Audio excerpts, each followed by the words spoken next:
네, 제가 기도하고 시작하겠습니다. 네, 아마 지금 아이들이 있는 분들은 또 인터넷으로 방송에서 듣고 있어서 아마 이제 본당에 있는 분들 라이브로 들으시고요. 또 중계되신 분들은 또 그 자리에서 들었으면 좋겠고 카메라를 어, 방송실 카메라 비출 때 저 비추지 마시고요. 저랑 같이 물려서 이 프로젝터를 같이 비추시면 좋을 것 같아요. 뭐 저는 비춰봤자 별로 선한 게 없으니까 여기 좀 같이 오히려 여기만 비춰도 상관이 없거든요. 네, 제가 기도하고 시작하도록 하겠습니다. 시작하겠습니다. 성민아. 하나님 아버지 감사드립니다. 저희들 귀한 자녀들을 저에게 주시고 이들을 말씀으로 양육할 귀한 사명을 주셨는데 저희들 이것을 감당하기 위해서 이 자리에 모였습니다. 하나님, 정말 이 시대에 많은 것들이 있지만 주의 말씀을 붙들고 자녀를 양육할 때 이 시대에 정말 하나님의 자녀들이 양육되며 이 시대를 새롭게 질문할 일꾼들을 우리 가정 가운데 만들 것을 믿습니다. 하나님, 여기 있는 부모님들을 붙들어 주시고 하나님, 저희들이 가정 가운데 말씀을 붙들고 살아갈 때 저희들에게 지혜를 주시고 또 그 아이들에게 말씀으로 바르게 훈계하고 가르치도록 주님 인도하여 주시옵소서. 이 모든 것 우리 구주 예수 그리스도 이름으로 기도드립니다. 아멘. 네, 지금 저희가 주은혜 교회 큐티 세미나를 시작할 건데 네, 네, 가장 열정적인 팬이 있고요. 네, 성인들 큐티는 아니고요. 지금 큐티 세미나의 좀 촉적은 뭐냐면 우리들은 성인들의 큐티는 익숙하죠. 그러니까 나름대로 성인들의 큐티를 어떻게 해야 되고 우리가 대학생 때부터 큐티를 해왔던 패턴들이 익숙한데 과연 아이들에게 큐티함이 무엇인가, 그리고 또 그 아이들이 어떻게 적용하고 어떻게 가르칠 건가가 우리의 좀 고민인 것 같아요. 그리고 실제로 나름대로 이제 가정에서 예배를 드려야 되는 우리의 부담감이 있지만 이것을 어떻게 가정 안에 아이와 함께 재현할 것인가라는 고민들이 있습니다. 먼저 말씀을 같이 좀 봤으면 좋겠습니다. 예, 디모데후서 3장 14절에서 17절 말씀입니다. 디모데후서 3장 14절에서 17절까지의 말씀입니다. 디모데후서 3장 14절에서 17절까지의 말씀 같이 읽도록 하겠습니다. 같이 읽겠습니다. 그러나 너는 배우고 확신한 일에 거하라. 너는 내가 누구에서 배운 것을 알며 또 어려서부터 성경을 알았나니 성경은 능히 너로 하여금 그리스도 예수 안에 있는 믿음으로 말미암아 구원에 이르는 지혜가 있게 하느니라. 모든 성경은 하나님의 감동으로 된 것으로 교훈과 책망과 바르게 함과 의로 교육하기에 유익하니 이는 하나님의 사람으로 온전하게 하며 모든 선한 일을 행할 능력을 갖추게 하려 함이라. 아멘. 우리가 성경에서 올바른 신앙 교육을 받은 모델이라고 얘기한다면 단연코 디모데를 우리가 언급할 수 있습니다.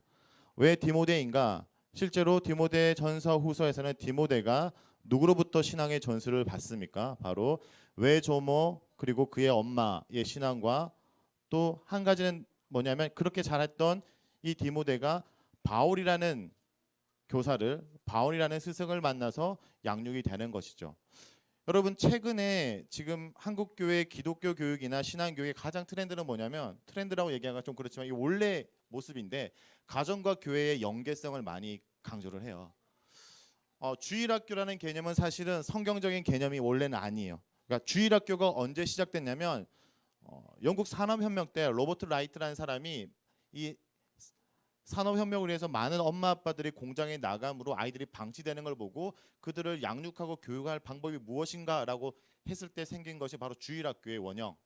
그래서 그 아이들에게 어떤 체계적인 신앙 교육을 가르쳐야겠다라고 해서 시작된 거예요. 그런데 우리나라는 이것이 도입될 때 교회 안에서 주일학교가 시작되면서 이게 마치 원래 교회 신앙 교육의 모델처럼 인식이 되고 있죠. 원래 신앙 교육의 모델은 주일학교라는 커리큘럼의 개념이 아니에요. 여러분, 우리 학교라고 하면 어떤 음악이 떠오르나요? 학교 종이 땡땡땡 어서 모이자 선생님이 우리를 기다리신다. 이 노래를 듣고 아이들은 어떤 감정을 느낄까? 겁난다. 지각할까봐. 예. 교회는 그런 곳이 아니라는 거야. 선생님이 기다리고 있고 이것에 어떤 걸 인지적으로 가르치는 것이 아니라 원래 신앙 교육 자체가 가정과 또 다른 가정, 교회. 초대교회 때 부모를 통해서 신앙이 전수받고 교회 공동체라는 또 다른 신앙 공동체 통해서 양육이 되고 성장하고 있는 것이 원래의 모델이라고 얘기를 합니다.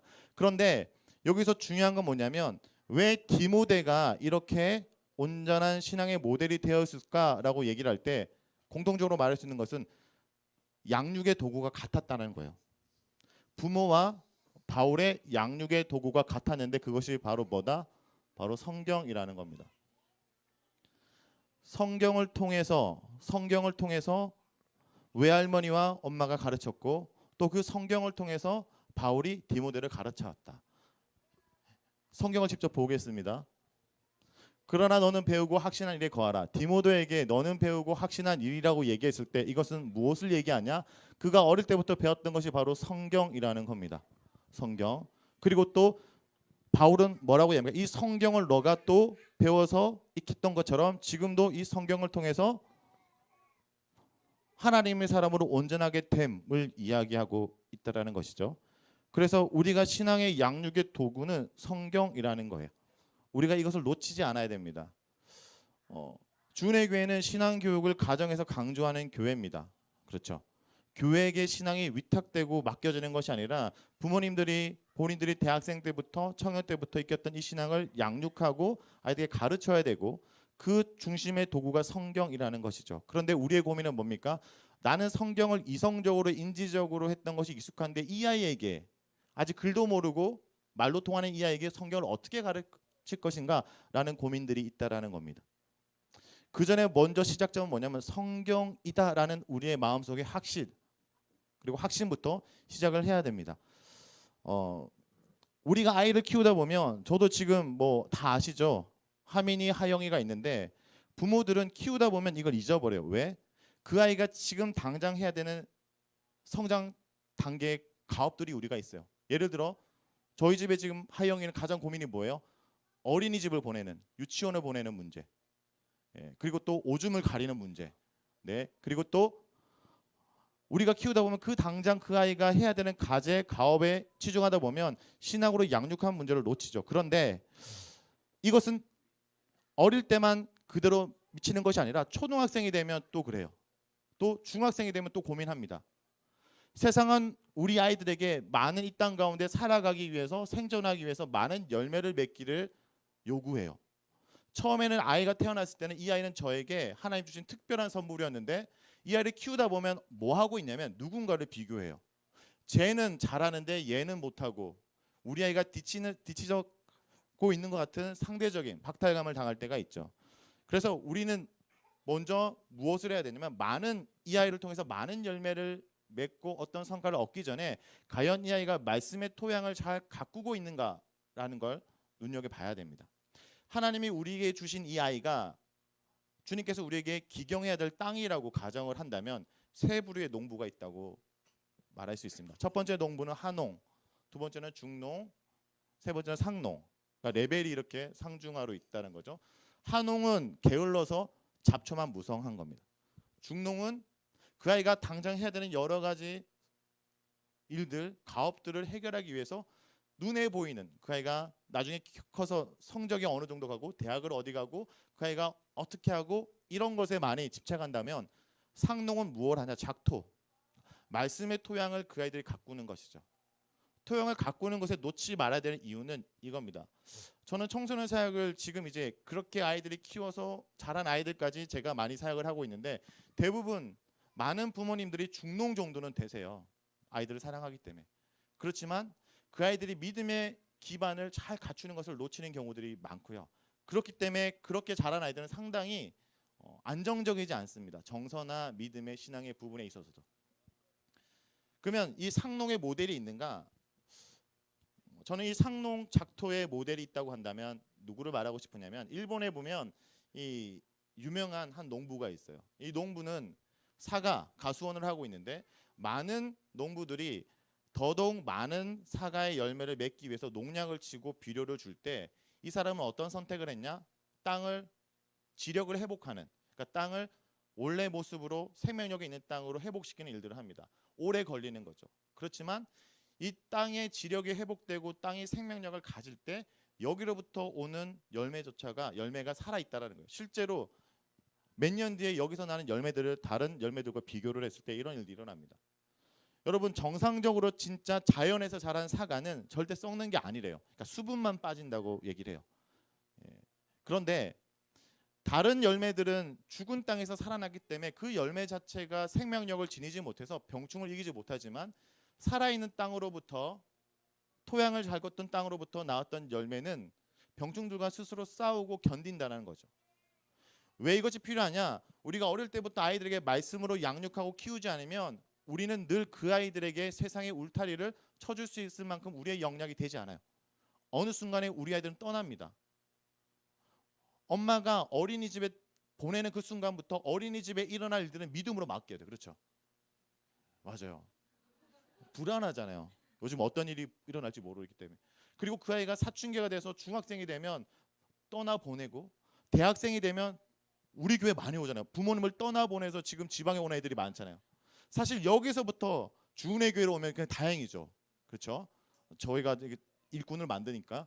그런데 그렇지 않고 이 아이들이 자기를 관리할 수 있는 공동체 속에 들어가지 않는다면 그 아이들은 어떤 가업을 해야 되냐면 어릴 때부터 스스로 뿌리 내리는 말씀의 토양을 빚고 스스로 자라는 일들을 우리가 하도록 해야 된다는 거예요. 그리고 또 중요한 건 뭐냐면요. 우리 각 개인은 아이들에게 말씀의 토양을 빚는 일들을 해야 된다면 이 주은혜 교회 부모님들의 공동체는 뭘 해야 되냐? 저는 이것을 말씀의 생태계를 조성한다라고 좀 말하고 싶어요. 그러니까 우리 각 개개인의 가정들이 말씀으로 아이를 양육하고 말씀으로 양육하는 우리들의 모임의 연대, 이 공동체가 말씀의 생태계를 이루는 것이죠. 그 속에서 뭐가 중요하냐? 말씀대로 행함, 말씀이 기준이 되는 게 상당히 중요하다는 겁니다. 이것은 바로 하나님께서 가나안 땅에 그들을 놓으셨을 때 하나님의 모델이었어요. 그리고 이건 요즘 교육을 얘기할 때 이 모토를 많이 얘기합니다. 뭐냐면 하나를 키우려면 온 마을이 필요하다. 하나를 키우려면 온 마을이 필요하다. 신명기 말씀을 한번 제가 보려고 합니다. 6장 1절부터 9절인데요. 제가 그냥 보여드릴게요. 하나님이 이스라엘 백성들을 출애굽한 다음에 약속의 땅에 이제 심으십니다. 심으시기 직전에 그 땅 가운데 너희가 무엇을 해야 되는지, 왜 그 땅 가운데 너희가 심겨지고 왜 살아야 되는지를 이야기하는 이 장면에서 하나님이 그 땅 가운데 너가 갈 것은 땅에 대해서 이야기를 하면서 그 땅 가운데 너희가 궁극적으로 해야 되는 건 뭐냐면 바로 마음을 다하고 뜻을 다하고 힘을 다하여 내 하나님 여호와를 사랑하는 것. 그러니까 가나안 땅 가운데 오고 가는 많은 사람들이 있는 그 땅 가운데 하나님을 정말 제대로 사랑하는 사람들, 제사장 나라를 세워서 이방 나라들이 과연 이들이 왜 이렇게 살지? 이들은 왜 이렇게 스페셜하지? 라는 걸 통해서 하나님을 깨닫도록 하는 것이 제사장 나라. 그러면 그곳 가운데 땅 가운데 해야 되는 것은 하나님을 정말 사랑하는 것. 그런데 하나님을 사랑한다는 것은 상당히 추상적인 개념이죠. 그렇기 때문에 그 다음 절에 이 추상적인 여호와 하나님을 사랑한다는 것이 어떤 것인지 구체적으로 적용을 얘기합니다. 이 본문 속에 이미 적용이 있어요. 뭐냐? 바로 말씀이죠. 말씀에 대한 태도를 통해서 하나님을 사랑한지를 보겠다는 겁니다. 말씀을 어떻게 하냐? 너는 마음에 새기고 자녀들에게 부지런히 가르치며 이 말씀을 강론, 이야기하고 전해주고 저희 교회로 얘기한다면 알려주는 것을 얘기합니다. 그리고 또 이 말씀을 어떻게 하라고 얘기하냐? 손목에 메고 미간에 붙이고 진문설주 그리고 바깥문에 기록하라라는 거죠. 이걸 좀 초록색과 파란색을 분석해서 좀 설명을 드릴게요. 갑자기 EBS 강사 같은데. 네. 초록색은 이런 의미입니다. 나로부터 자손에게 말씀이 흘러가는 공동체를 만들라. 그 땅 가운데 내가 너를 신겼고 언약을 통해서 기록했기 때문에 이 말씀을 너희 자녀들에게 가르치고 전하는 일을 감당해라 라는 거예요. 자, 여기까지는 우리가 말씀의 토양을 가꾸라는 것과 동일합니다. 그런데 한 가지 그 밑에 보면 내 손목에 맨다, 미간에 붙인다, 문설주와 바깥문은 뭘 얘기하냐면 이거예요. 우리가 말씀을 손에 맨다라는 상징적으로 봅시다. 이 맨다는 것은 내 마음에 새긴다는 걸 의미해요. 그런데 미간에 붙이는 건 자기가 미간을 볼 수 없죠. 주변 사람들이 이 사람은 말씀에 매인봐야 된다는 것을 비주얼적으로 보여주는 거예요. 그러니까 이 사람은 말씀이 지배를 받는 사람이다라는 그 개인이 보여줄 뿐만 아니라 문설주의 발음으로 말미암아 이 가정이 말씀의 울타리, 말씀의 테두리 안에서 살아가는 말씀의 가정이라는 것을 보여주고, 그다음에 바깥문은 뭐냐면 이겁니다. 바깥문은 그 성이에요. 성. 이스라엘 땅에 12지파가 들어갔죠. 12지파가 땅을 분배를 받습니다. 그 12지파가 있던 그 바깥문에 이 말씀을 기록함으로 말미암아 이 지파는 말씀의 지배를 받는 곳이라는 얘기를 해요. 자, 여기서 이 얘기까지 스킵하려는데 한 가지 좀 이 얘기를 드리면, 그러면 이렇게 이 땅 가운데 심겨져서 말씀의 생태계를 이루고 살아가는 것이 원래 플랜이었는데 우리가 성경을 알면 이것이 실패했죠. 그래서 남과 북으로 갈라지고 포로로 끌려가죠. 그런데 그 와중에도 성공의 모델이 하나 등장해요. 바로 룻기입니다. 룻기. 자, 룻기를 왜 얘기하냐? 룻기 본문 속에서는 배경이 되는 것이 베들레헴이에요. 베들레헴에 이방 여인이 들어와서 보호를 받는 내용이 나오죠. 그런데 같은 사사 시대에 한 여인이 이방으로부터 보호를 받는다면 같은 시대의 사사기 19장에서는 같은 이스라엘 여인인데도 유린당하는 얘기가 나와요. 베들레헴에서는 이방 여인이 보호를 받고 그 근처에 있는 기브아에서는 그 땅의 여인이 유린당하는 얘기가 나옵니다. 레이의 첩사건. 그런데 이 여인이 어디 출신이냐? 베들레헴의 출신이에요. 그러니까 같은 지역에 있지만 이 지파는 말씀대로 살아갔던 소수의 사람을 통해서 말씀의 통치와 생태계가 이루어지는 것을 롤 모델로 보여주고요. 또 이것이 어떻게 확장되냐면 이 베들레헴에서 룻이 보호를 받으로 말미암아 결국 누구까지 이어져요? 예수님까지 이어지죠. 베들레헴은 깡촌 시골입니다. 그리고 미가서 5장 2절에 보면 베들레헴에서 메시아가 나온다는 얘기가 나올 때 그 문맥은 뭐냐면 이스라엘의 정치 종교 지도자들이 약한 자를 돌보지 않고 횡포를 할 때 심판하면서 깡촌 시골 베들레헴에 메시아가 난다. 왕궁이 아니라. 이 얘기는 뭘 얘기하냐? 바로 이거죠. 우리가 있는 곳이 비록 세상 가운데는 비주류고 또 세상 가운데는 외진 그곳에 있지만 말씀대로 다스리고 살아간다면 그 속에 이 시대에 대안이 있다라는 거예요. 네. 이 시대에 대안은 바로 말씀대로 살아가는 우리 가정에서 자란 아이들이에요. 그렇기 때문에 우리가 말씀을 붙들고 살아가야 되며, 그리고 어떻게 하면 이 말씀을 끊임없이 아이들에게 가르치고 전하고 우리 가정의 말씀의 지배를 받고 살 것인가 우리는 노력해야 됩니다. 그래서 우리는 큐티를 해야 되고, 그리고 우리는 PBS를 해야 되고, 그리고 우리는 가정 예배를 드려야 됩니다. 그런데 이것을 어떻게 이제 실제적으로 적용하고 구체해야 될까라는 고민이 우리의 것이죠. 그래서 좀 제가 지금 속한 성서 윤회에서 만들고 제시하는 대안을 좀 말씀드리고, 실제로 우리 아이들이 지금 쓰고 있는 QTI 교재를 통해서 좀 설명을 드리려고 합니다. 우리 교회에서 지금 PBS를 이렇게 일주일에 한 장씩 하면 몇 년이 걸리죠? 20년이 걸리죠. 20년. 네. 그래서 좀 더 이렇게 PBS 깊이 있게는 하지 못하지만 6년으로 좀 줄이기 위해서 매일 성경에서는 6년마다 성경 66권을 묵상하도록 성경 단위가 나눠져 있습니다. 그래서 나는 좀 시간이 좀 남으신다라는 건 매일 성경을 교회 스케줄을 따라가면서 20년 프로젝트를 하나 하시고 곁다리로 매일 성경을 6년 동안 약식으로 조금씩 하면 PBS를 완벽하게 못하겠지만 어느 정도 6년마다 할 수 있어요. 그리고 이것을 주기를 이렇게 잡은 이유는 이게 아이들의 학습 주기예요. 초등학교 1학년 아이가 6학년이 되면 성경 한 번을 보고, 중학교 1학년 아이가 졸업하면 고3이 되면 한 번을 보고, 그래서 여기 있는 책은 QTI, 여기 있는 것은 어린이, 고학년, 저학년 매일 성경입니다. 여기는 제가 만들었던 청소년 매일 성경, 그리고 청년들 매일 성경도 있어요. 잘 모르는데 청년들은 어떤 사회적인 이슈와 문제를 가지고 좀 깊이 사고하도록 인문학적인 좀 컨셉들을 많이 넣어놨습니다. 그래서 이런 대상에 맞게 QTI, 그리고 어린이 매일 성경, 청소년 매일 성경, 그리고 순 이렇게 만드는데, 지금 오늘 저는 어디까지 하면 청소년까지를 강의를 할 건데 뭐 구체적으로 다 설명하는 것은 아니고 일단 여기 가장 많이 속하고 또 가장 많이 해당될 수 있는 QTI부터 좀 설명을 드리려고 합니다. QTI, 우리 아이들이 지금 오늘도 이 성경의 본문을 가지고 주중에 묵상을 했고 주일날 예배를 드렸습니다. 이 QTI는 대상이 일단 5세부터 7세입니다. 그렇다고 4세의 나이가 못하는 건 아니에요. 네. 본문은 쉬운 성경 본문을 하고요. 그리고 중요한 건 뭐냐면 화요일날 조금 통제 좀 해주십시오. 내 자녀가 아니기 때문에 제가 함부로 할 수 없습니다. 네, 쉬운 성경 본문. 누구의 자녀인가요? 얘들아 좀 가요.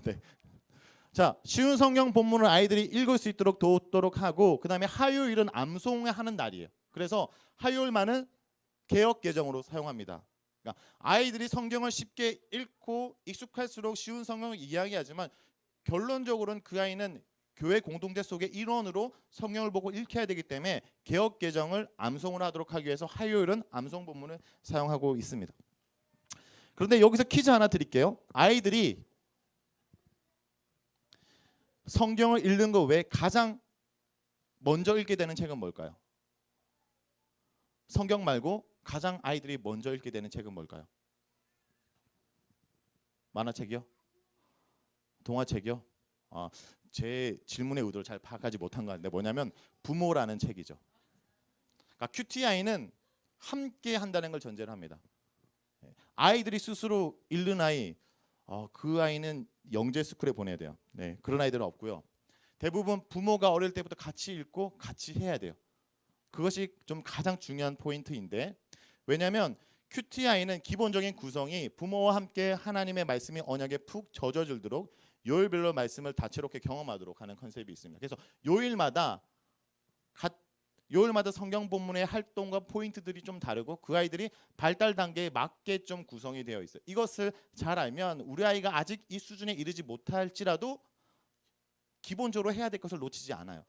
자꾸 우리가 익숙한 성경 묵상 방법으로 이 아이들에게 하면 맞지 않아요. 왜냐하면 좀 이따가 왜 발달 단계가 이게 나눠지고 거기서 대상들마다 포인트가 다른지를 좀 설명을 드릴게요.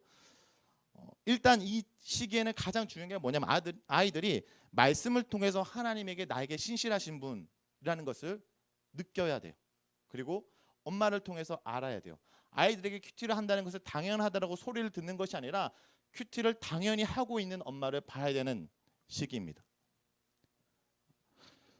왜 부모라고 얘기했냐면 아이들이 부모라는 성경책을 먼저 읽어요. 그러니까 부모를 통해 성경책을 먼저 읽고 부모를 통해 언약의 개념을 느끼기 시작하는 거예요. 그래서 아이들에게 신실한 모습을 보일 뿐만 아니라 그 아이들에게 우리가 성경 교사로서 서야 됩니다. 여러분들이 PBS를 잘해야 되는 이유 중에 하나는 주일날 나누기 위한 것이 아니라 우리 아이에게 성경 교사로 서기 위함이라는 걸 놓쳐서는 안 됩니다. 그리고 나름대로 매일 성경의 가장 중요한 포인트 중에 하나는 그날 같은 전세대 같은 본문을 읽게 돼요. 이게 가장 중요한 포인트인데 왜냐하면 영적인 흐름을 같이 가는 거거든요. 얼마 전에 여러분은 뭐 그러지 않았겠지만 얼마 전에 제가 어디 수련회에서 가서 메시지를 정하는데 아이들이 여자애들 다 울은 거예요. 오전에. 얘네들이 왜 울었을까? 전날 금요일 밤에 기도를 많이 해서 울었을까라고 생각했는데 그게 아니라 그 전날에 이렇게 얘기하는 거예요. 남편이 태기가 되어야 되는데 유진열이 되었다라는 얘기를 해요. 이게 뭔지 알아요? 웃는 분들은 이거 아시죠? 공감대를 형성한 거예요. 1998라는 드라마에서 모든 중고등학생들이 남편이 어떤 대상이 될 줄 알았는데 안 돼가지고 얘들이 운 거예요. 이 운 아이들은 뭐예요? 그 스토리가 같이 공감대를 형성하고 있다는 거죠. 그러니까 아이가 지금 어떤 본문을 읽고 있다면 부모도 그 본문에 먼저 젖어 들어야 돼요. 혹시 QTI를 할 때 이렇게 하지 않았나요? 자, QT 하자라고 시간을 정하고 하는데 부모님도 그 본문을 처음 봐요. 나도 파악이 안 됐는데 파악도 안 된 상태 아이들에게 전해야 된다? 애드립밖에 되지 않죠. 여러분들이 가장 먼저 권해드리는 것은 아이들이 아침에 일어나자 QT하기는 사실 쉽지 않아요. 오히려 그거는 초등학생부터 좀 우리가 세팅을 해주고 생활의 세팅을 QTI 정도부터는 밥을 먹고 저녁에 아니면 QTI를 할 때는 좀 아빠들이 일찍 와서 그 시간에 도와줄 수 있는 시간에 하면 좋아요. 자기 전이나. 왜냐하면 QTI를 할 때 좀 엄마가 아이에게 집중하도록 하면 아버지가 탁월하면 하시면 되는데 대부분 아버지는 이 언어가 아이와 하루 종일 지내지 않았기 때문에 잘 이게 코드가 안 맞아요. 그러니까 엄마한테 맡겨준다면 엄마가 집중할 수 있도록 아버지가 설거지를 하신다든지 감사하죠. 제가 이런 얘기를 해서 청소를 한다든지 아버지의 역할은 엄마로서 영적인 어미로 설 수 있도록 환경적인 세팅을 좀 도와주는 역할을 해주시면 어머니가 좀 더 힘을 받지 않을까라고 생각합니다. 그래서 그렇게 한다면 엄마는 뭘 해야 되냐? 그 시간대 갑자기 보는 것이 아니라 오전에 매일 성경을 아니면 오전에 본인의 경건과 함께 QTI를 먼저 보고 이 본문이 무엇을 이야기하는지를 먼저 좀 보고 어떻게 할 건가 구상을 하고 있어야 돼요. 우리가 선생님이 미리 아이들에게 가르칠 것을 예습하듯이 아이들에게 큐티를 하는데 같이 펴서 하면 안 돼요. 네. 예를 들어 오늘 유치부에서 성경 본문이 뭐였냐면 이거였어요. 사두개인들이 찾아가서 부활해서 얘기하는데 그 얘기를 해요. 부활해가지고 어떤 여자가 남편이 죽어서 두 번째 결혼했는데 부활한 다음에 남편이 어떤 남편을 골라야 되는 이 질문을 아이들이 이 내용을 해보세요. 애들이 멘붕이 오죠. 갑자기 뭐 재혼한 얘기를 하고. 이 본문의 맥락은 뭐야? 부활이라는 거. 그래서 아이들한테 중요한 건 뭐냐면 이 내용이 아니라 오히려 사두개인의 그 논쟁 속에서 얘기하는 것은 우리는 예수 그리스도 통해서 부활한다. 부활이라는 개념. 그래서 아이들에게 오늘 설교를 할 때 부활은 뭐냐? 다시 사는 거다. 어떻게 다시 사나? 예수님을 통해서 다시 산다. 이 두 가지 개념을 심어주는 것. 그래서 이 개념을 심어주면 아이들에게 대화 속에 죽음이라는 단어가 나오지만 모든 사람들 죄를 지어 죽지만 우리는 예수님 믿어서 어떻게 된다고? 그러면 아이가 부활한다라는 얘기를 하는 거예요. 그러니까 생활 속의 말씀을 통해서 아이들에게 심어주는 개념, 언약. 하나님이 예수 그리스도를 믿으면 우리를 구원하시고 우리를 부활토록 한다는 이 언약을 부모가 끊임없이 전달해 줘야 되는 거예요. 많이 할 필요 없어요. 핵심적으로 이 본문 속에 심어야 되는 개념이 무엇인지를 설명해 주는 거죠. 언약의 개념, 하나님 신실한 개념. 엄마들이 우리 아이들, 하영이도 그렇거든요. 이 따라할 때 아이가 손이 서툴잖아요. 근데 큐티아이의 딸아기 그림 그리는데 그림 삐뚤삐뚤해요. 엄마가 화가 나는 거야. 왜 얘는 그림을 동그랗게 못 그리지? 이건 중요한 맥락이 절대 아닙니다. 다른 애들은 이 본문을 지금 글자를 이제 읽기 시작하는데 우리는 왜 못 읽지? 막 화가 나가지고 왜 너 이걸 못하니? 이렇게 하다 끝나는 거예요. 그 아이가 큐티를 하고 싶을까요? 그게 아니죠. 오히려 그 아이들에게 심어야 될 것이 무엇인지 그 아이의 눈높이에 맞게 아까 얘기했지만 이 아이가 어려우면 모든 사람은 죽지만 예수님을 믿으면 어떻게 된다고? 살아요. 요 정도 살아요. 한 무한반복. 텔레토비 봤죠? 계속 반복하는 거예요. 이 이유가 있어요. 개념을 심어주는 거예요. 자, 그래서 큐티아이는 나름대로 요일마다 부모가 지겹지 않게 아이들이 지겹지 않게 이렇게 어른 매일 성경의 스케줄과 함께 이것은 어린이부터 유치부, 유초등부, 청소년, 성인 모두 같은 본문을 하고 그 중에 아이들에 맞는 본문 중에 포커스를 잡아서 활동을 하도록 만들어요. 월요일은 읽기 하는 날이에요. 그러니까 성경 본문을 따라 읽는 거. 그 아이가 못 읽어도 좋아요. 여러 번 그냥 따라 읽고 듣도록 하고 아이가 못 읽으면 엄마가 같이 그냥 같이 따라 읽는. 저희 유치부에 보면 글을 읽는 아이와 안 읽는 아이들이 있어요. 그런데 같이 읽자고 하면 애들이 다 읽어요. 눈치껏 읽어요. 개별적으로 물어보면 절대 못 읽어요. 그러니까 엄마를 따라하면서 마치 자기가 아는 것처럼 읽어요. 그런 게 중요합니다. 그리고 화요일은 뭘 하냐? 암송, 짧은 성경 구절. 그래서 화요일은 개역 개정을 사용해서 아이들이 어릴 때부터 성경을 외우며 암송하도록 하는 훈련을 하고요. 수요일부터 금요일은 이제 성경의 본문을 내용을 가지고 일상과 연결시키는 거예요. 조금 있다가 요일별로 제가 좀 보여드리겠습니다. 토요일은 전체적인 내용을 복습하는 날이고 주일은 이제 함께하는 거예요. 가정뿐만 아니라 가정과 가정이 함께 연대해서 같이 하도록 하는데 목적이 있습니다. 네, 건드리고 가셨어요. 내가. 네. 자, 월요일 한번 보겠습니다. 월요일 소리내어 함께하는 날이잖아요. 네, 그래서 여기 성경 본문이 있으면 아이들과 함께 읽도록 하는 거예요. 같이 읽고요. 아니면 이렇게 빨간 부분만 읽도록 하는 거죠. 주 하나님이 누구를 사람을 데려다가 어디 에덴 동산에 두시고 그곳에 맡겨 돌보게 하셨습니다. 그래서 몇 가지 포인트 되는 단어로 따라한다든지 여러 번 따라해서 스토리를 읽히는 거예요. 자, 이날 아이들이 읽고 이해하지 못해도 좋습니다. 근데 여러 번 따라 읽다 보면 뭐가 들어가요? 머릿속에 스토리가 들어가는 거예요. 여러 번 읽는 건 스토리를 읽히기 위한 방법 중에 하나이죠. 그래서 이때는 따라 읽는 활동을 이날 하시면 되고요. 뭐 적용하고 어떻게 그래서 우리는 어떻게 살 것인가 이거 너무 하지 마십시오. 왜냐하면 일단 아이들에게 성경의 스토리가 들어간 게 먼저예요. 먼저. 성경의 스토리가 내 스토리가 되도록 하기 위해서는 그 스토리가 쌓여야 됩니다. 자, 그리고 화요일에는 뭐 하냐? 이제 암송이죠. 그래서 성경 구절이 이렇게 작죠. 아담이 모든 가축과 공중의 새와 들의 모든 짐승의 이름을 주니라라고 해서 나름대로 이 성경 구절을 읽도록 하고 암기하도록 한 다음에 일상과 연결시키는 거예요. 그래서 모든 가축 뭐가 있지? 동물 이름 되는 거예요. 아이와 활동을 하는 거예요. 적어도 하나님 만드셨고 적어도 하나님 만드셨어. 공중의 새 뭐가 있지? 새 종류별로 하나님 만드셨다고 아이들에게 인지시키는 거죠. 그리고 아이들에게 이 모든 것을 하나님 만드셨어 라고 얘기하면서 하나님이 이 모든 걸 만드셨다라는 창조주를 강조하는 식으로 가면 돼요. 이 아이에게는 하나님 모든 걸 만드셨다라는 걸 통해서 하나님이 엄청난 분이라는 걸 인지만 시켜도 성공한 겁니다. 그날은. 이렇게 아이들이 어릴 때부터 하다 보면 어떤 일이 일어나냐면 아이들이 실제 QTI를 만든 편집자의 사례인데 이런 얘기를 들었대요. 성경 QTI만 맨날 엄마가 꾸준히 했는데 국어를 따로 가르치지 않는데 어느 날 아이가 식당에 갔는데 저기 야곱이다 이렇게 얘기하는 거예요. 야곱이다. 식당에서. 근데 이 아이가 왜 야곱이라고 얘기했을까요? 이 야채곱창의 메뉴판을 보고 왜냐하면 글을 너무 많이 읽다 보니까 여기서 자기가 이건 안 보이죠. 채와 창곱 야곱이다라고 얘기하는 거예요. 근데 여러분 잘 보세요. 어릴 때 국어를 우리가 익힐 때 이렇게 하지 않나요? 그러니까 아이가 국어를 익히는 활동도 QTI를 통해서 가능하고요.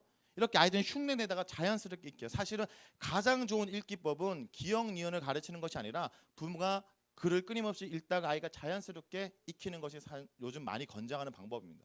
그러니까 QTI로 충분히 그렇게 할 수 있다라는 거예요. 꼭 그렇다고 여기에 모든 국어를 다 맡기면 안 돼요. 그런 효과 중에 하나이지. 또 여기서 우리 아이가 지금 3년째 QTI를 열심히 했는데 한글을 떼지 못했다 이러면 또 주객이 전도되었죠. 자, 그리고 수요일은 이제 삶과 연결시키는 거예요. 그날 본문이 선과 악을 알게 하는 나무를 먹는 날에 반드시 죽는다라는 얘기를 할 때 이 본문 메시지의 중요한 건 뭘까요? 우리가 해야 되는 일에 나쁜 것과 좋은 것이 있다라는 거, 기준이 있다라는 걸 가르치는 거죠. 그래서 안 돼를 가르치는 거죠. 엄마가 하라는 것과 안 되는 기준이 있듯이 우리가 하나님의 사람으로서 해야 될 것과 안 돼야 되는 기준이 있다라는 걸 가르쳐 주는 거예요. 그러니까 모든 스토리를 통해서 다 익히고 뭔가 적용하는 것이 아니라 그 아이가 내가 엄마 말씀을 잘 들어야 되듯이 하나님의 말씀을 듣고 순종하고 해야 되는 것과 안 되는 것이 있다라는 기준점만 확실히 심어주면 돼요. 그러니까 저는 좀 어떤 이 틀에 너무 얽매여서 이대로 가려는 것보다 그 본문의 내용이 핵심적으로 안다면 오늘 내가 가르치고 같이 활동할 수 있는 것들이 얼마든지 다양하게 더 입체적으로 될 수 있어요. 그리고 저는 늘 얘기하는 게 이겁니다. 아이들 앞에 가장 좋은 성경 교재는 바로 부모예요. 아이들에게 가장 좋은 성경 교재는 부모, 살아있는 부모, 말씀을 읽는 부모라는 겁니다. 자, 삶과 연결시키는 거기 때문에 목요일도 그런 내용입니다. 아담과 하와가 죄를 지어서 이제 동산 나무 사이에 숨었습니다. 자, 이 내용을 가지고 아이들에게 어떻게 할까요? 잘못했을 때 숨지 말고 나와라는 내용을 할 수 있죠. 부모가 잘못했을 때 어디 있니? 죄송해요. 이렇게 잘못을 숨기는 것이 아니라 먼저 고백하는 내용으로 이 모습을 통해서 일상에 일어나는 사건과 연결시켜서 아이들이 잘못했을 때는 솔직하게 고백해요. 변명하지 마요. 라는 내용으로 연결시켜 있는 거예요. 그리고 금요일도 마찬가지예요. 이거죠. 그들이 죄를 지었을 때 에덴 동산에 쫓겨날 때 하나님이 가죽옷을 지어주는 것은 우리 인간의 죄에 대한 수치를 덮어주는 거잖아요. 그러면 우리의 잘못을 용서해주고 우리가 부끄럽지 않게 덮어주는 하나님과 부모님이 나를 보호해주고 덮어주는 내용과 연결시키는 거예요. 그래서 감사해요. 저를 돌봐주셔서 이런저런 용서해 주셔서 감사해요, 고마워요라고 가르치는 것이죠. 그래서 기독교 교육에서 가장 얘기하고 강조하는 건 뭐냐면 어릴 때 하나님에 대한 인지가 아버지로부터 아버지에 대한 상이 하나님의 상으로 이어진다고 많은 기독교 학자들이 얘기를 합니다. 실제로. 그리고 만일 어릴 때 자랄 때 이것이 못했다면 자라서 성장해서 성경 공부를 통해서 원래 아버지의 모습을 하나님을 통해서 회복해야 돼요. 그런 부분에 우리는 어쩌면 우리의 모습을 하나님 아버지가 어떤 분인지를 알도록 하는 그런 우리가 가교의 역할을 한다고 사명을 갖고 있다는 것을 알아야 돼요. 자, 토요일이 되면 이제 모든 내용들을 복습하는 내용입니다. 그래서 전체 내용을 이렇게 활동을 통해서 복습하고 그날의 내용들을 쭉 살펴보는 이런 내용들을 좀 하는 것이고요. 주일에는 주중의 내용과 그 주일 본문을 갖고 설교를 하는데 여러분 아이들이 유치부에서 뭔가 만들어 오잖아요. 그러면 이렇게 또 이 구질구질한 걸 또 만들어서 뭐 하라고 주냐면 유치부에서 가장 너무 공감하나요? 거의 다 대부분 버리죠. 차에 타기 바쁘. 저도 그래요. 저도. 근데 그 왜 만들어서 주냐면 그날 교회에서 했던 내용을 가지고 집에서 한 번이라도 얘기하라는 거예요. 그러니까 이 활동은 이거예요. 우리가 하나님의 말씀을 들어야 되고 귀 기울여야 된다라는 얘기를 하기 위해서 이 아이가 여기 예수님과 사탄의 모습 중에 누구에게 더 가까이 가야 될까요? 가까이 가서 우리가 가기 위해서는 뭐에 귀 기울여야 될까요? 라는 활동을 하라고 드리는 거예요. 교회에서 했지만 집에서도 이것을 한번 하고 인지시켜주고 그 정도 하면 아이들이 교회에서 배운 교육의 내용과 집에서 배운 교육의 내용이 일치하고 연결되고 있는 것이죠. 이것이 하나의 성경을 통해서 그에게 연관성 있게 동일하게 교육을 하는 겁니다. 실제 이것을 좀 잘 활용하는 가정의 모델을 좀 보여드릴게요. 진호의 QTI입니다. 이 본문은 누가복음 22장 61절의 말씀에 베드로가 예수님께서 베드로가 부인할 것을 얘기하지만 결국 베드로가 이것을 부인하고 나서 그것을 기억하고 회개했던 이 장면이에요. 근데 여기서 아이들이 어렵지 않게 처음에는 중요한 포인트는 아이들이 기억하기 위해서 연상작용이 일어나기 위해서 꼬꼬대 처음에는 본문과 전혀 상관없지만 닭이 3번이 울었던 내용 갖고 본문이 꼬꼬대 그리기예요. 한번 그리죠. 그리고 소리도 한번 내본 거예요. 꼬꼬대 소리 여러 번 내다가 자 그러면 QTI나 성경 본문 속의 텍스트 속에서 좀 떠나서 컨텍스트 우리 상황 속에 아이들한테 어떻게 하냐? 야 집에 꼬꼬대 그림 어디 있는지 찾아보자 했고 이 아이가 집에 있는 모든 책에 꼬꼬대 그림 다 찾았습니다. 그러면 이제 여기까지 하면 그냥 논 거예요. 여기까지 하면 논 거고 자 이렇게 한다면 그 아이에게 성경 속에 컨텍스트 속에 활동을 했다면 다시 텍스트 속에 들어가야 돼요. 그래서 어떻게 하냐? 자 그런데 이렇게 꼬꼬대 세면이 울은 걸 주님께서 그때 부인할 거라 얘기했는데 왜 베드로는 그렇게 할 수밖에 없었지? 라고 묻습니다. 그러면 이 아이가 이렇게 얘기해요. 왜 말씀을 순종하고 기억하지 못해서예요? 그러면 우리가 뭘 해야지? 하나님의 말씀을 붙들어야죠 라고 하고 마지막의 활동을 성경으로 이렇게 아름답게 끝내야 돼요. 꼬꼬대를 찾다가 그냥 끝나면 안 돼요. 그거 하자고 하는 건 아니에요. 그러니까 우리의 일상과 성경의 내용을 연결시켜서 결국 성경 속에 우리가 붙들고 나아가야 한다는 것을 하기 위해서 우리가 좀 그 아이들에게 내 삶과 연결시키는 것이거든요. 자, 희찬이의 QTI입니다. 누가복음 22장 8절. 이날은 이제 다시 한번 읽기 할 때 소리 내어 읽기도 하고요. 이제 6세 7세 정도면 적을 수 있기 때문에 적으면서 읽기를 합니다. 이렇게 읽기 하는데 이날 본문은 뭐냐면 유월절이에요. 예수님의 제자들에게 가서 우리를 위하여 유월절을 준비하라. 우리로 먹게 하라. 자, 뭔가 유월절을 준비를 해야 되잖아요. 그러면 우리 같이 요리를 해볼까 하면 너무 번거롭죠. 어떻게 하냐면요. 집에 신문지 있죠. 상가 소식 그거 있죠. 족발 이런 거 다 뜯어오세요. 그래서 이렇게 붙이는 거예요. 이거 상에. 상가 소식에 뭐 치킨 다 붙여서 상을 한번 만들어서 유월절을 기념하고 그리고 여기서 또 만들다 끝나면 이게 논 거예요. 근데 여기서 이제 성찬식의 얘기를 하면서 주님께서 우리를 먹이시고 예수님의 피와 살로 인해서 우리가 다시 살아났다는 내용을 해서 마무리 짓는 거죠. 매듭이 중요합니다. 매듭이. 자 여기 보면 되게 익숙한 가정이 하나 나오죠. 네, 익숙한 가정들. 여기 방해하는 친구가 하나 있고 이날 이거 큐티하다가 책 찢어졌습니다. 얘가 방해해가지고 시작할 때 기도인데 제가 이 큐티를 아이들과 하면서 저희 아이가 하면서 어떤 일이 일어났냐면 우리가 날마다 해야 되는 중요성을 가졌던 것이 어느 날 저희들이 바빠서 제가 늦게 퇴근해서 아이를 싣고 이렇게 바빠서 큐티를 하지 못해서 그런데 갑자기 하영이가 자지 않고 울면서 큐티를 해야 된다는 거예요. 얘가 은혜를 받아서 이랬을까요? 왜 그러냐면 QTI를 하는 순간은 엄마가 착해요. 그리고 그 순간은 뭔가 사랑을 받는 따뜻함의 영적인 분위기를 아는 거죠. 예. 그렇기 때문에 그 순간에 이 아이가 엄마로부터 또 하나님으로부터 사랑받는다는 느낌을 알기 때문에 이 아이가 하고 자야 된다는 거예요. 뭔가 엄마와의 애착 형성을 QTI뿐만 아니라 하나님과의 관계 속에 연결을 짓는 거죠. 그래서 이 아이가 어느 날 갑자기 제가 오전에 큐티를 하는데 출근하기 전에 저 옆에 와서 제가 만든 청매를 가지고 이런 활동을 하더라고요. 한번 보실까요?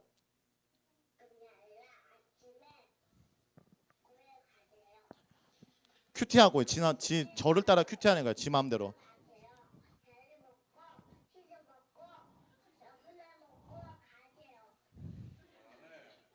네. 이 아이에게 어떤 것을 가르쳐 준 것이 아니라 흉내내는 거예요. 부모의 모습을 모방하는 것이죠. 그러니까 규칙적으로 아이들에게 보여준 모습을 아이들은 모델링하게 되어 있습니다. 그래서 아이들에게 이 큐티하는 시간에 그들에게 나름대로 엄마의 사랑을 느끼는 시간이 되어야 돼요. 자, 정리를 한번 해보겠습니다. 큐티 우리 아이가 묵상을 잘 하려면 첫 번째 함께 하라는 겁니다. 영적인 흐름을 같이 가주세요. 여러분이 꼭 매일 성경 팔려고 하는 얘기는 아니에요.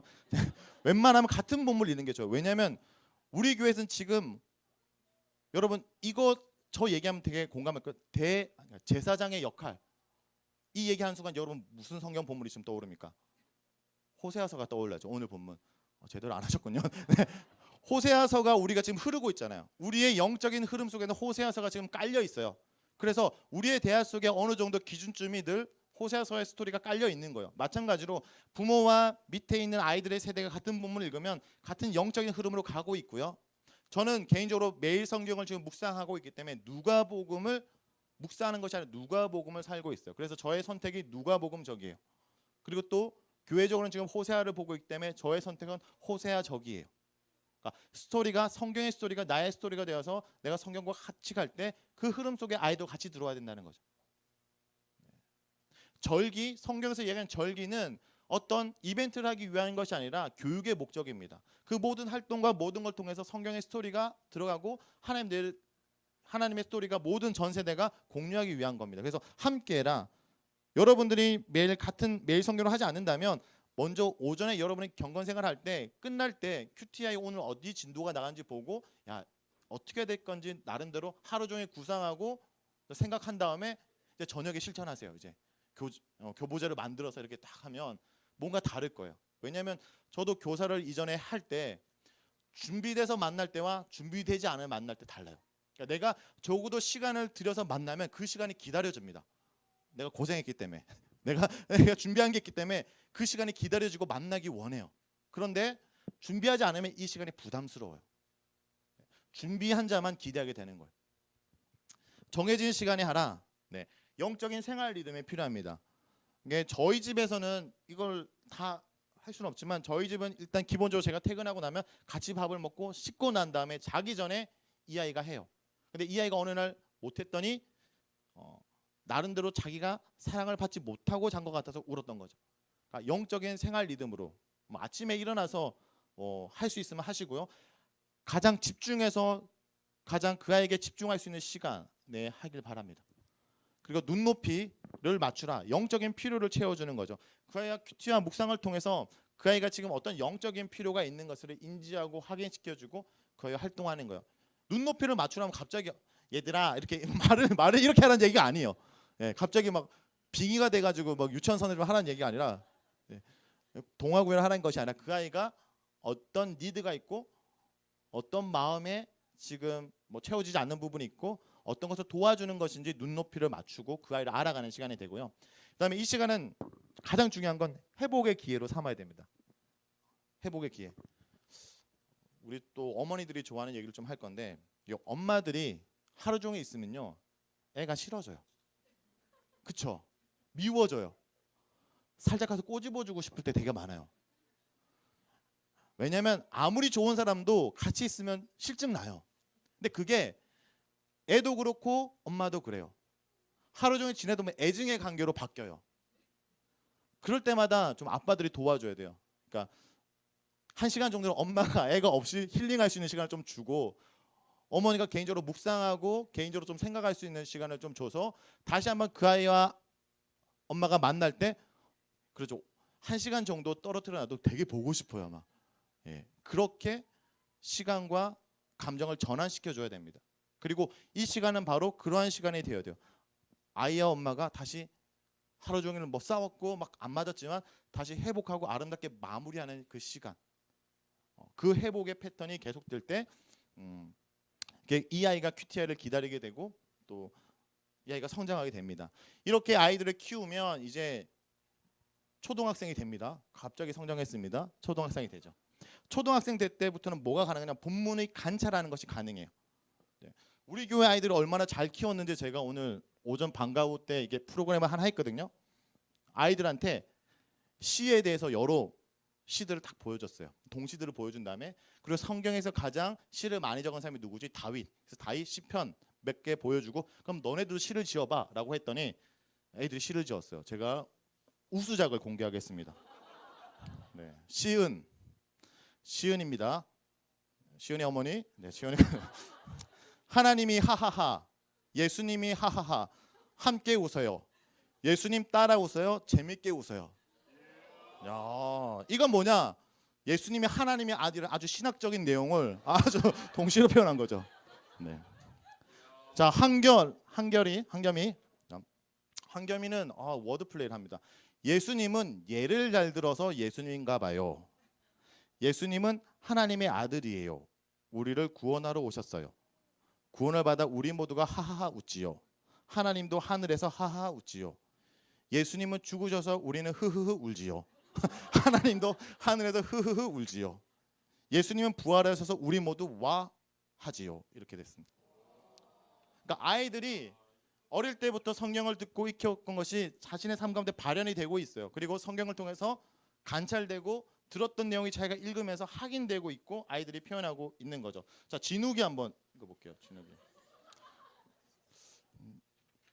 이 집이 아이들이 풍부해요. 감정이. 예. 최초로 하나님이 우주를 만들고 행성을 만들었네. 하나님이 이것을 보고 하하호호호. 성령님도 이것을 보고 하하호호호. 이 삼위일체를 지금 표현하고 있는 거죠. 네. 다은이. 예. 우리는 나무, 하나님은 나무를 받쳐주는 버팀목. 하나님 없으면 우리는 언젠가 쓰러져요. 하나님이 있으면 수많은 고난 속에 버틸 수 있어요. 라고. 동건이 읽어보겠습니다. 오늘 다 읽으면 시간이 많이 가는데 일단 최대한 읽어보겠습니다. 예수님은 하나님의 아들이시다. 예수님은 우리를 대신해서 돌아가셨다. 예수님은 죽은 자 가운데서 다시 살아나셨다. 예수님은 하늘로 승천하셨다. 예수님은 지혜로우시다. 예수님은 세상에서 가장 우리를 사랑하신다. 예, 예수님에 대한 어떤 신학적인 개념을 잘 정리되었죠. 거의 교리가 지금 적혀져 있어요. 여기 교리가.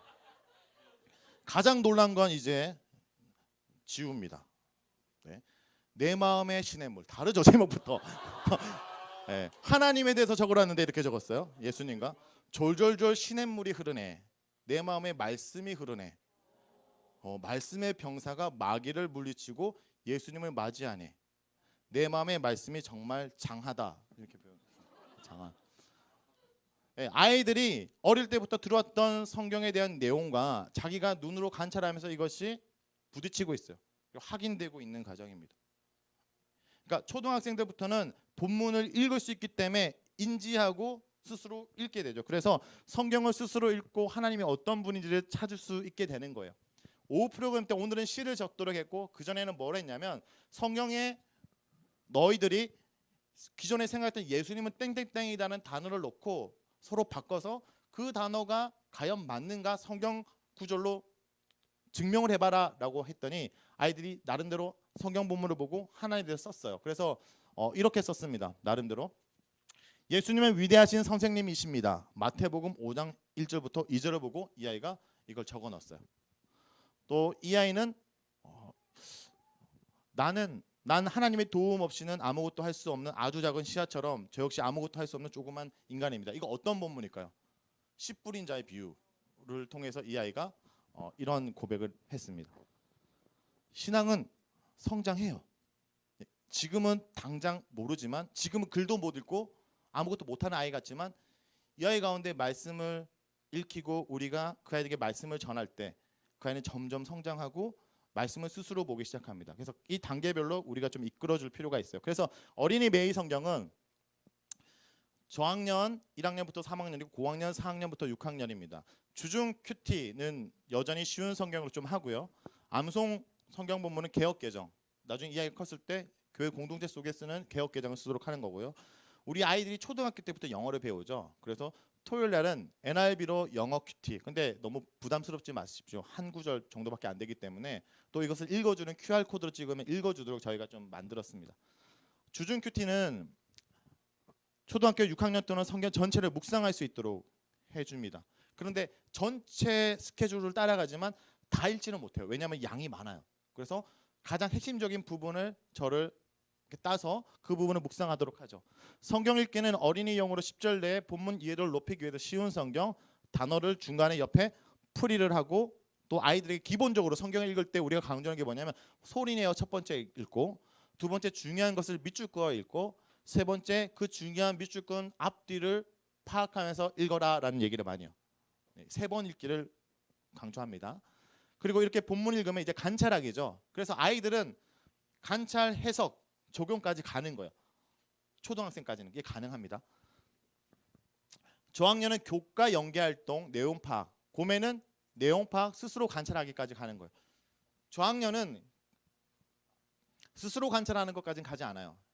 저학년은 그러니까 내용을 파악해서 활동을 통해서 내용이 이런 것이다라고 인지시키는 정도 간다면 이제 초등학생 고매 정도 되면 이제 스스로 관찰하고 생각하도록 하는 거죠. 그리고 하나의 메인 포인트를 곱씹습니다. 그러니까 그것을 성경 본문 속에 하나의 적용, 해설을 끄집어내는 것이죠. 그리고 그것을 통해서 아이들이 성경의 이야기가 나의 이야기로 되도록 합니다. 이게 주중 큐티고요. 주일 큐티는 토요일 날은 이렇게 영어 본문이 있는데 이렇게 영어 본문 여기 있잖아요. 이렇게 부담스러우면 여기 QR 코드로 찍으시면 돼요. 이거 QR 코드 어떻게 찍는 것까지 제가 가르쳐드리지 않을게요. 네. 그리고 주일에는 여러분이 돌아가셔서 만약에 성경 본문을 오늘 했다면 그 본문의 내용과 똑같이 가정 예배지가 여기 있습니다. 아이들용으로 여기 있고요. 또 어른 매일 성경으로 하실 경우에는 이렇게 어른 매일 성경의 가정 예배지가 있어요. 그래서 요걸 통해서 어른들과 같이 하도록 도와줄 수 있습니다. 중학생은 안 하려고 했는데 상배 집사님이 이제 중학교 애들 올려보냈고 곧 따라 올라가기 때문에 중학생을 좀 할게요. 이 중학생이 되게 중요한 이유가 이렇게 연결된 애들이 어떻게 중학생이 되고 우리가 대학생이 될지. 이전에는 우리가 대학생을 하기 때문에 대학생 아이들만 맞이해서 우리가 잘 모르지만 사실 아이들이 자라는 로드맵을 이해해야지 그 대상에 맞는 신앙적인 우리가 과제들을 해결할 수 있는 겁니다. 자, 중학생이 되면 어떤 일이 일어나냐? 상상하기 쉽지만 한번 상상해 보겠습니다. 네, 아이들이 달라집니다. 우리 아이가 달라져요. 어떤 일이 일어나냐면 점의 고매 때 아이들이 그러니까 어린이 때 큐티를 열심히 했던 아이들은 습관을 들이면 잘해요. 그런데 중학생이 되면 아무리 얘기해도 하지 않게 돼요. 10대들이 왜 이럴까에 대해서 많은 학설들이 있어요. 첫 번째 학설은 뭐냐면 이거예요. 어릴 때부터 소독을 안 해서 그렇다는 얘기도 있습니다. 우리가 어릴 때는 소독차를 따라가서 우리 몸속에 있는 기생균과 벌레들을 많이 죽여서 괜찮았는데 요즘 애들은 독이 가득 차 있다라는 얘기가 있죠. 또 한 가지는 교육이 산으로 가서 노스페이스를 요즘은 입지 않지만 한때 이것 때문에 한국의 아웃도어 브랜드가 부흥을 했다가 지금 안 입어고 다 망했죠. 지금 아웃도어 되게 블랙 약간 이거 되게 쌉니다. 지금 세일할 때요. 사세요. 네. 교육이 산으로 가서 그렇다. 그 다음에는 하나는 뭐냐면 원래 그런 친구다라는 것인데 각골 문자가 발견됐고 최초의 이 문자를 해석하니까 여기 요즘 아이들 못 말린다는 뜻이에요. 그러니까 이 중학생들은 언제나 못 말린다는 시대예요. 여러분 때 그런 얘기 들었죠? 아닌 척하지만 다 그런 얘기 듣죠. 그러니까 사춘기는 늘 그 시대에 못 말리는 아이들이라는 거죠. 그러면 왜 그런가? 대부분 사람들은 여기까지 해오고 그 당시에 아이들이 그냥 사춘기이기 때문에 이게 뭔지를 잘 해석해야 되는데 신체적인 면에서 이런 얘기를 합니다. 그들의 뇌가 미친 사람의 뇌와 같아지는 시기라고 얘기하는데 여기서 끝나면 갑자기 얘네들 미친 애로 만드는 거고 이걸 이제 뇌과학적으로 분석하면 이거예요. 아이들의 뇌는 공사 중인 겁니다. 공사 중. 인간의 뇌가 이렇게 발달돼요. 이 밑에서부터 이렇게 발달되기 시작하거든요. 뇌가는 숨쉬기, 체온 조절, 맥박 조절. 이게 아이들이 태어나면 이 부분의 뇌가 활성화되죠. 그래서 기본적으로 아이들이 생존하기 위해서 이 뇌간의 활동이 왕성하고 그다음에 아동과 사춘기를 가면서 번영계, 감정, 기억, 성욕, 식욕 이런 것들이 왕성해지는 시기 그리고 이것이 자리 잡기 직전까지 가는 시기가 사춘기입니다. 그래서 사춘기 애들은 되게 본능적이죠. 자기 감정을 어떻게 하지 못하죠. 그런데 아직 이것이 완전히 전두엽, 감정의 조절, 기획, 조직, 우선순위 선점, 판단, 결과 예측이 불가능해요. 자기가 이런 감정을 가지고 이런 행동을 하면 어떤 것이 될 건지를 아직 생각하지 못하고 이제 이것이 발달되는 시기예요. 그렇기 때문에 이 당시 아이들은 감정적이고 충동적이죠. 그런데 이런 아이들을 어떻게 인식해야 되냐면 이거예요. 바로 어른들은 지금 자신의 감정이 무엇인지를 알죠. 쉽게 얘기하면 자신의 감정의 주체가 되기 시작하는 시기예요. 자신의 감정의 주체. 그래서 이 시기에 이런 얘기를 합니다. 1층에 있는 10대가 어른들에게 이런 얘기를 하죠. 왜 어른들은 이성적으로 논리적으로 말만 하지? 내 마음을 못 알아준다라고 얘기하고, 어른들은 이성적이고 논리적이기 때문에 우리 아이는 도대체 왜 이럴까? 왜 이랬다 저랬다 할까? 얘네들은 왜 이럴까? 라고 해요. 다른 층에 있어서 다른 발달 단계 속에 지금 끝났기 때문에. 그래서 대학부에서 PBS가 가능한 이유는 이미 인지적인 전두엽의 뇌가 발달됐고, 그렇기 때문에 성경을 우리가 공부하고 스터디가 가능한 거예요. 그런데 사춘기 때는 이제 그것이 발달되고 있는 시기이기 때문에 가장 중요한 건 뭐냐면 이것을 분석적으로 기획적으로 가는 것 포인트보다 말씀을 통해서 하나님을 직면하는 것. 이걸 좀 뭐라고 얘기하고 싶으냐면, 아까 아이가 감정의 주체가 된다면 이제 영적인 부분에서는 신앙의 주체가 되는 가정이에요. 그래서 신앙의 패러다임 시프트가 일어나는 거예요. 그러니까 부모의 신앙에서 나의 신앙으로, 부모의 하나님에서 나의 하나님으로. 그런데 그것이 성경이 되어야 된다는 거예요.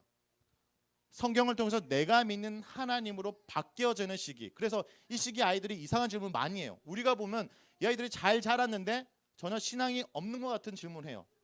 안티 크리스천적인 질문을 해요. 그것은 이 아이가 불신자가 되는 가정이 아니라 자기가 믿어왔던 것을 점검하고 자신의 신앙의 주체로 받아들이기 위해서 알고 싶다라는 표현이에요. 그러면 이때 아이들이 알고 싶다고 할 때 너 그런 걸 너 교회 헛다녔어 이렇게 얘기하는 것이 아니라, 그때 이제 우리가 성경을 배웠던 그것을 발휘해서 이 아이들에게 설명해주고 가르쳐주고 성경을 통해 증명해줘야 되죠. 지금부터 준비하세요. 갑자기 여러분이 대답하지 못할 말을 아이들이 하기 시작합니다.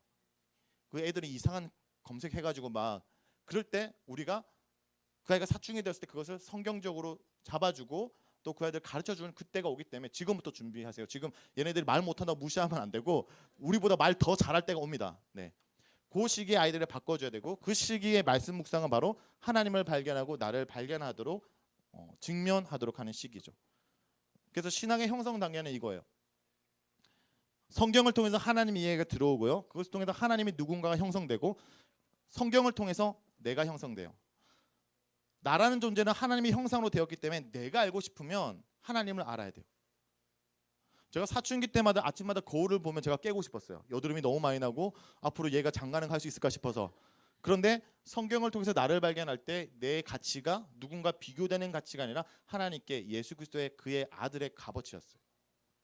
그리고 나는 어떻게 세상을 이해하고 어떻게 살아야 될 것인가. 이 과정은 바로 성경을 묵상하는 것이고, 그 성경을 묵상할 때 주님께서 성령의 역할은 우리가 아는 것을 밝히 알도록 하는, 성경의 기록을 밝히 알도록 하는 것이죠. 자, 이쯤 되면 어떤 일들이 이제 벌어지냐? 말씀을 마무리할 때가 됐는데, 이제 실제 이렇게 잘했던 아이들이 어떻게 성장하고 어떻게 신앙의 열매를 맺고 있는가? 여러분, 우리가 교회에서 대학생들이 오는데 얘네들도 있지만 실제로 우리가 모르게 말씀의 사람으로 성장하는 아이들이 상당히 많아요. 그렇게 잘하는 아이들 제가 이 사역을 하면서 많이 발견합니다. 말씀의 10대들을 제가 좀 소개시켜 드릴게요. 어느 날 저에게 편지가 한 통 왔어요. 근데 편지 봉투에 뾰족한 게 들어있어요. 저는 테러인 줄 알았어요. 근데 그 편지 봉투를 보니까 이런 내용이었어요. 안녕하세요. 저는 부산에 사는 김상문이라는 사람입니다. 청매를 읽을 때마다 제가 만든 책이었어요. 저는 시원함과 감사함을 느낍니다. 언제나 좋은 글, 사랑의 글 감사하고요. 작은 사랑 하나 드릴까 기이게 하나를 편지 봉투 속에. 그러니까 기이게였어요. 예. 독침이 아니라, 독침인 줄 알았는데. 이게 이거죠. 2년째 청매를 사서 읽는데 마음의 책이 와닿습니다. 언제나 좋은 글, 좋은 책 만날게요. 이 아이가 이렇게 보내서 제가 막 소리쳤죠. 아, 청매를 열심히 해서 이렇게 보낸 아이가 있다니까 옆에 어린이 매일 성경을 만든 사람이 2년 전에 자기한테 보냈대요. 이 아이는 어릴 때부터 말씀을 했기 때문에 자기 길을 시원하게 한다라는 들을기가 있는 아이죠. 그러면 이 아이가 4년 뒤에 어디다 보낼까요? 어른 매일 성경 만든 사람한테 보낼 거예요, 아마. 이렇게 성장했던 아이의 모델이 있습니다. 그리고 이런 아이들이 어느 정도 말씀의 깊이를 알게 되면 어떻게 하냐? 청매 책이에요. 이렇게 기록합니다. 나름대로 이렇게 적고 기록하죠. 그리고 실제 청매를 큐티를 지속적으로 하는 애들이 언어 영역이 뛰어나요. 왜냐하면 텍스트를 저 막 팔려고 하는 게 아니라 우리가 성경을 읽는 방법이 텍스트를 이해하는 방법이에요. 그리고 대한민국에서 가장 큐티를 잘할 수 있는 나이가 어느 나이일까요? 고등학생. 왜냐하면 앉아있는 직업이 유일하게 그 나이 때 누구나 앉아있는 직업을 가진 때가 그때요. 그리고 그때 학교에서 배우는 것이 바로 언어 영역이 텍스트를 읽는 방법을 배우는 한참 배우는 때고요. 그리고 대부분 그때 영어를 가장 잘해요. 그쵸? 수능 치고 거의 다 영어 같아 떨어지잖아요. 대부분 전공 아니면. 그러니까 텍스트를 이해할 수 있는 방법 그리고 여러 가지 환경이 가장 탁월할 때. 그래서 이때 아이들 습관을 잡아주고 익혀야 됩니다. 그래서 아이들이 큐티를 열심히 하는데 보면 언어 영역 지문 읽듯이 이렇게 읽어요. 적고 이렇게 적죠. 읽어봤는데 별 내용은 아니에요. 별 내용은 아닌데 말씀을 붙들고 살아가는 것이 역력해 보입니다.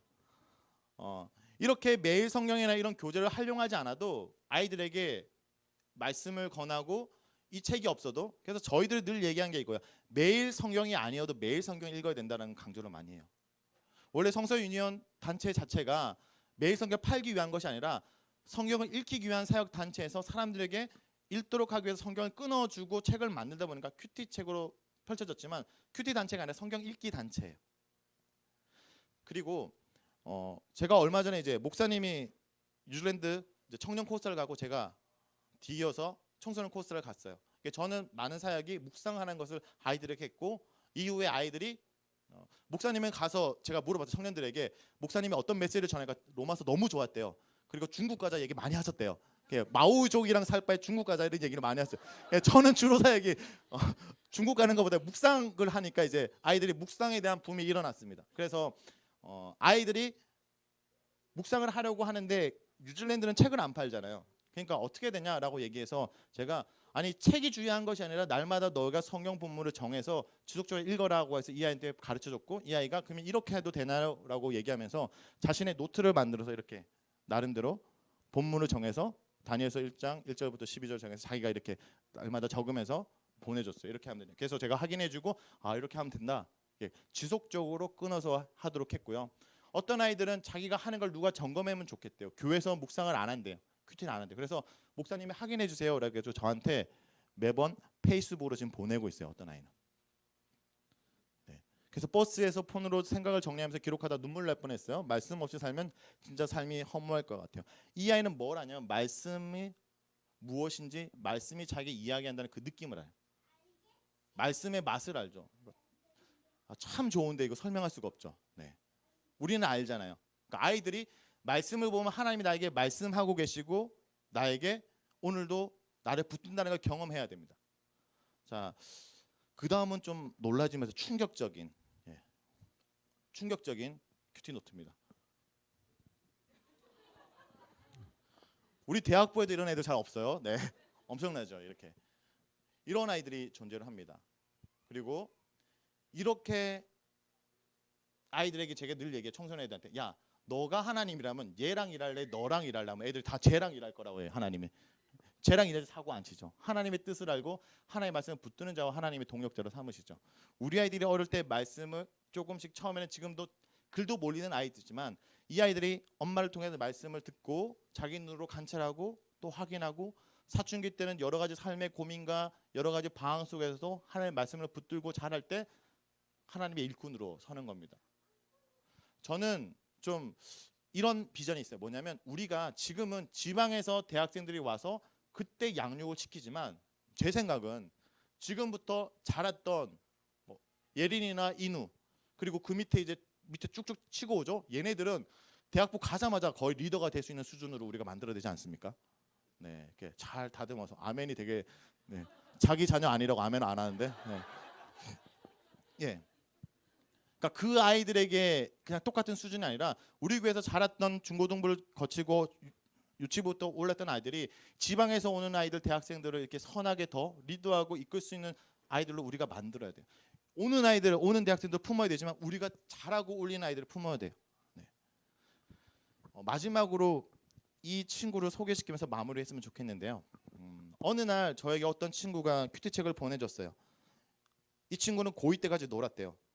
고3이 돼서 공부를 하려는데 공부가 잘 안 된대요. 왜? 놀았던 아이들은 앉아있는 게 안 되잖아요. 그래서 앉아있는 습관을 갖추기 위해서 공부를 하기 전에 큐티를 했는데 놀라운 간증을 하죠. 그전에는 큐티를 하지 않고 공부를 나름대로 열심히 할 때는 10분도 못 앉아 있었는데 큐티를 하고 나니까 1시간을 앉을 수 있게 2시간 끄떡없다라는 얘기를 하죠. 그럼 하나님이 큐티를 열심히 하는 아이에게 엉덩이를 의자에 붙여준 것이 아니라 큐티를 통해서 내가 왜 공부를 해야 되는지 목적이 분명하니까 견디는 거예요. 그래서 이 아이가 이것을 말하면서 저에게 이걸 친구들에게 소개시켜 달라고 저에게 보냈어요. 제가 그때 실어줬습니다. 그리고 시간이 지났어요. 이것을 받은 때가 수능을 치기 일주일 전에 저에게 왔는데 1월 달이 돼서 제가 갑자기 이 아이가 떠올랐고 제가 궁금했어요. 뭐가 궁금했을까요? 아니, 우리는 똑같아요. 우리 궁금한 게 똑같아. 얘가 대학을 갔으면 놀라운 간증거리잖아. 제가 전국을 돌아다니면서 수능을 쳤다, 큐티를 했더니 수능을 잘 봤다 이렇게 얘기를 하고 싶어서 제가 봤다가 이날 이 아이의 본문을 보고 저의 사역의 방향이 바뀌었어요. 그리고 초점이 완전 바뀌었습니다. 이 아이가 이날 했던 본문은 뭐냐면 토기장이 하나님, 이사야 말씀 가운데 주님께서 우리를 빚으신다는 이 얘기를 하고 이 아이가 마지막에 이렇게 고백해요. 나를 사랑하시는 주님, 아버지께서 나를 지었음을 고백합니다. 나의 모든 것을 아시고 내 인생을 잡아주실, 방향을 잡아주실 주님께서 세상을 살아갈 때 나의 모든 것 되어주세요. 나의 목자가 되어서 푸른 초장에 나를 누이시고 쉴만한 물가로 나를 인도해 주세요. 이 아이가 독서실에서 이것을 고백하는 그 순간 저는 하나님이 그 아이의 인생을 붙들었다고 확신합니다. 말씀을 붙들 때 우리의 인생을 붙드는 하나님이 경험하는 것. 우리 아이가 해야 되는 건 뭐냐면 궁극적으로 우리의 인생 가운데 말씀을 붙들 때 주님께서 내 인생을 붙드는 경험을 우리 아이들에게 하도록 해야 되는 거예요. 마무리 영상을 좀 보여드릴게요. 우리가 왜 교회에서 이 훈련과 가정을 연계시켜야 되는지를 좀 보여주는 영상입니다.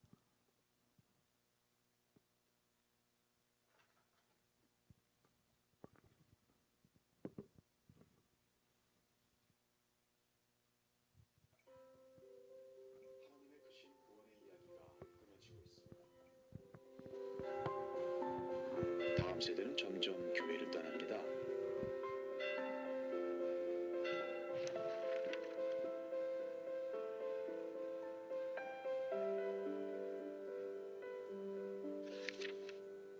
모든 사람에게는 자신만의 이야기가 있습니다. 개인의 꿈, 가치, 비전. 그러나 사실 그 이야기는 각 사람을 둘러싼 세상의 더 큰 이야기와 밀접하게 연결되어 있습니다. 세상이 들려주는 더 큰 이야기는 개인의 이야기를 강화시키기도 하고 약화시키기도 합니다. 지금 교회에서 아이들이 하나님의 이야기를 정기적으로 듣고 있다 하더라도 그 아이를 둘러싼 세상이 전혀 다른 이야기를 계속해서 들려준다면 아이 속의 하나님의 이야기는 점점 사라지게 될 것입니다. 사실 이러한 문제는 교회의 구조에서부터 시작됩니다. 원래 교회는 하나님의 이야기를 함께 나누는 하나의 가족 공동체였습니다. 그러나 시간이 지나면서 현대 교회에는 전문화된 부서가 생겨났고 다음 세대와 부모 세대는 각자의 장소에서 따로 떨어져 예배하며 서로 다른 이야기를 듣게 되었습니다. 그리고 원래 가정은 하나님의 이야기를 가르치고 전수하는 첫 번째 신앙교육 장소였습니다. 그러나 시간이 지나면서 현대 가정의 부모들은 신앙교육에 대한 책임을 잊어버리고 그럴 수 있는 기능도 상실해버렸습니다. 결국 부모는 교회 전문가들에게 자녀의 신앙교육을 모두 맡겨버리게 되었습니다. 이제 아이들은 하나님의 이야기를 교회에서만 들을 수 있을 뿐 가정에서는 같은 하나님의 이야기를 들을 수 없게 되었습니다. 그러면 어떻게 해야 할까요? 이제 교회는 단절된 구조를 다시 커다란 하나의 통합된 구조로 바꾸어 모든 세대가 같은 하나님의 이야기를 듣고 공유할 수 있도록 해야 합니다. 그리고 가정은 교회에 맡기기만 하던 신앙교육의 책임을 자신의 것으로 되찾아 가정에서도 같은 하나님의 이야기가 들려지고 계속하여 다음 세대에게 물려지도록 해야 합니다. 하나님이 처음 의도하신 디자인대로 가정과 교회가 함께 협력할 때 아이들 속의 이야기는 하나님의 이야기로 다시 쓰여질 것입니다. 네. 이 영상을 보면서 오늘 강의를 마무리하면서 좀 여러분들에게 도전하고 싶은 것이 하나 있는데 뭐냐면요. 이거요. 교회에서 아이들이 어떻게 자라고 신앙의 부분들이 맡겨지는 것이 아니라 우리가 주체가 되기 위해서는 교회에서 이루어지는 이 훈련과 가정에서의 훈련이 연계가 되어야 되고요. 실제로 좀 이런 게 있습니다. 뭐냐면 어머니들이 유치부나 어린이 부서에 좀 들어가서 섬겨 주셔야 되는 부분들이 있어요. 이게 필요 때문이 아니라 왜냐하면 그 연계성 때문이에요. 실제로 저희들이 지금 이제 그런 모델들이 생겨나기 시작하는데 사실 그게 힘들죠. 그러니까 주일날 우리 다 멀리 있기 때문에 와야 되기 힘들지만 정말 우리가 신앙을 키우고 양육하기 원한다면 실제로 제가 교회들에게 보던 모델들도 이거예요. 아이들을 신앙을 온전히 키우기 위해서 엄마들이 주일학교 교사가 된 케이스들이 되게 많아요. 왜냐하면 엄마들이 어릴 때부터 신앙 훈련을 받았으면 괜찮은데 만약 그렇지 않았다면 청년 때 예수님을 믿었다면 이 아이가 이 당시에 교육 훈련되는 것이 막연하면 부서를 섬기면 통해서 배웁니다. 그리고 실제로 우리 어머니들 같은 경우에는 아이를 키우다 보면 우리가 누군가에게 성경을 가르치는 성경 교사가 돼야 되는데 실제로 청년들의 여전히 가르칠 수 있는 사람은 제한적이에요. 그러면 우리가 실제로 성경 교사가 설 수 있는 대상은 우리 아이들이고 우리 아이들의 또래들이에요. 그래서 주일날 좀 고생하더라도 일부 예배를 드리고 부서를 섬기면 여러분 스스로 아이들이 어떻게 양육하고 이것이 이루어지는가, 이것이 정기적은 아니지만 나름대로 또 돌아가면서 순번제로를 통해서 좀 섬기면 이 가정의 교육과 또 교회 교육의 연계성이 있고요. 또 중요한 건 뭐냐면 이거 섬기는 그 섬기고 안 섬기를 떠나서 그 아이가 주일날 무언가 배우면 무엇을 배웠는지 좀 궁금해해야 됩니다. 그러니까 뭘 배웠니? 말 못하면 화내는 것이 아니라 일단 그 아이가 챙겨온 그 뭐 허접한 이 물건부터 보면서 이게 과연 어떤 메시지인가. 오늘은 어떤 거냐면 예수님 부활했다는 내용이기 때문에 모비를 만들어요. 예수님과 그 다음에 아브라함의 맞죠? 그래서 다 예수님 따라 줄줄이 다 부활했다 이 내용을 하는 거예요. 그러니까 이런 걸 캐치하고 가정 가운데 한번 이런 내용인 거 아니? 라고 점검해주고 연결시켜주는 작업을 좀 해야 되는 거죠. 이 시간 다 같이 기도하고 마무리하겠습니다. 다 같이 기도했으면 좋겠습니다. 우리가 각자 아이들의 말씀의 토양을 읽어야 되고 또 우리가 그렇게 읽고는 말미암아 우리 이 땅이 말씀의 생태가 돼야 됩니다. 그러니까 말씀이 통하는 신앙 공동체로 우리 아이들을 세워서 우리 아이들이 자라서 대학부가 되고 청년 되었을 때 그들을 통해서 많은 자들에게 선한 영향을 끼치는 아이가 될 수 있도록 우리 이 시간 특별히 우리가 가진 사명을 놓고 다 같이 기도하겠습니다. 하나님 아버지여, 정말 지금 저희들 붙드시고 함께 하시옵소서. 오늘 이것을 통해서 다시 한번 우리가 어떻게 말씀을 가르치고 양육해야 될지를 저희들이 깨달았습니다. 주님 붙들어주시고 함께 하시옵소서. 한 사람 한 사람 정말 주님 기억하여 주시고 그 소중한 아이들을 정말 주님 하나님의 자녀로 키우도록 주님 붙드시고 함께 하시옵소서. 주님께서 인도하시고 주님께서 이끌 수 믿습니다. 하나님, 우리의 방법이 아니라 우리의 기대가 아니라 우리의 목적이 아니라 주님의 자녀로 키우기 원합니다. 주님 붙들어 주시고 함께 하시옵소서. 하나님 아버지여, 정말 주님 수 없음을 지금 기억하고 하나님 아버지 지금부터 우리가 말씀을 신고 그들의 가르침 도와주시고 함께 하셔서 주님 이들을 기억하여 주시고 오늘 귀한 이 모임을 통해서 하나님 다시 한번 자녀들이 살아나며 양육하며 회복될 수 있는 귀한 시간에도 지금 도와주시고 함께 하시옵소서. 주님께서 인도하시옵시고 주님을 통해서 귀한 일들을 잘 감당하고 붙들어 주옵소서. 하나님 아버지 지금 도와주시며 주님 옆에서 통해서 도와주소서.